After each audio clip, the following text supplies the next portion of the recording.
est ce que la tuberculose pulmonaire et quels sont ses symptômes? Aujourd'hui, des moyens existent pour soigner la tuberculose pulmonaire, pour autant qu'elle soit détectée et traitée à temps.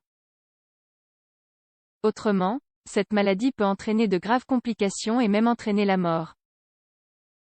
La tuberculose pulmonaire était un problème de santé publique très grave au début du XXe siècle. De fait, on estime qu'une personne sur 7 mourait de cette cause. Grâce au développement de certains médicaments, la maladie a été contrôlée depuis les années 1940. Cependant, des résurgences d'infections se produisent de temps à autre. La tuberculose pulmonaire continue de poser des problèmes, notamment en raison de l'apparition d'une variété que l'on a appelée multirésistante, difficile à traiter. Qu'est-ce que la tuberculose pulmonaire? La tuberculose pulmonaire est une maladie causée par une bactérie appelée Mycobacterium tuberculosis. Généralement, ce micro-organisme s'installe dans les poumons, mais il peut également affecter d'autres organes tels que le cerveau et les reins, ainsi que les structures de la colonne vertébrale. Un aspect important est que la tuberculose pulmonaire et l'infection latente sont différentes. Le premier est la pathologie conventionnelle. Le second est une condition dans laquelle les bactéries sont dans le corps, mais ne provoquent pas la pathologie en tant que telle. Ces dernières semblent être en sommeil. La plupart des personnes qui inhalent la bactérie ont un système immunitaire capable de la combattre et, grâce à cela, l'empêche de se multiplier. Cependant, l'organisme nocif est toujours présent, même s'il n'y a aucun signe. Ces bactéries peuvent rester inactives pendant de nombreuses années ou toute une vie. Cependant, si le système immunitaire est affaibli, elles s'activent, se multiplient et provoquent une tuberculose pulmonaire, qui peut être mortelle. Cause de la tuberculose pulmonaire. La tuberculose pulmonaire, causée par des bactéries, est une maladie contagieuse. Cela signifie qu'une personne infectée peut la transmettre à une autre qui ne l'est pas. Si l'infection est latente, il n'y a pas de contagion.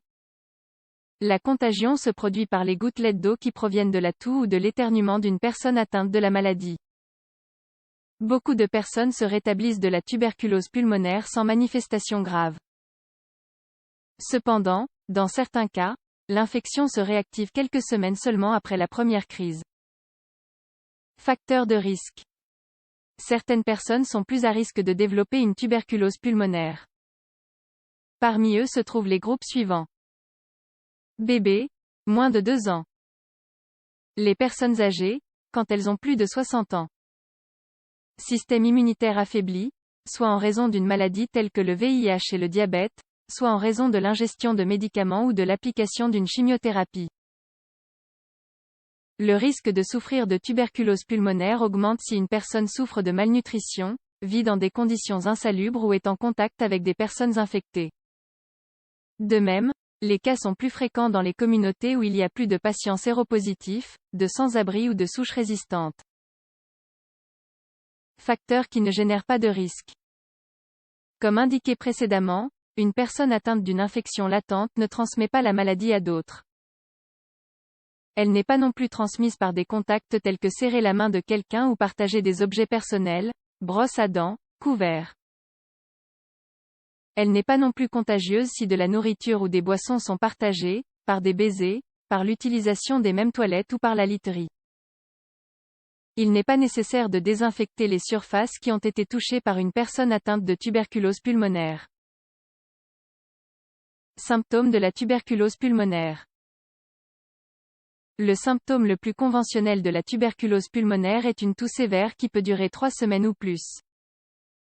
Cette toux se trouve généralement accompagnée d'expectorations sanglantes.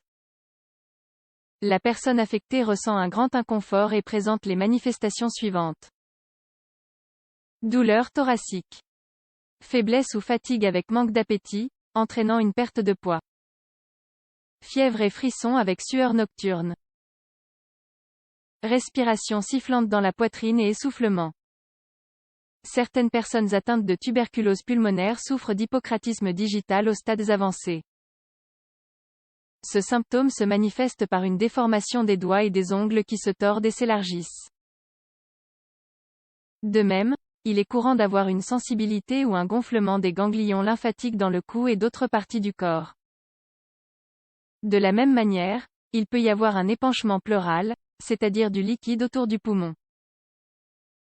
Dans certains cas, des complications telles qu'une inflammation du foie, des larmes et des urines brunes ou oranges, une éruption cutanée et des changements de vision apparaissent.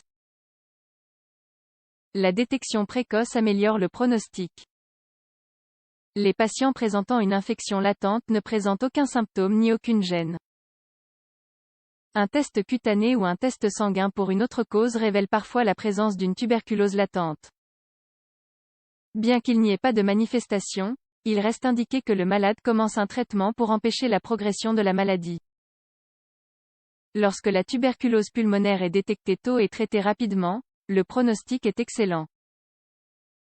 Habituellement, les symptômes disparaissent en seulement 2 ou 3 semaines. Si la maladie ne se trouve pas traitée correctement, elle peut être mortelle.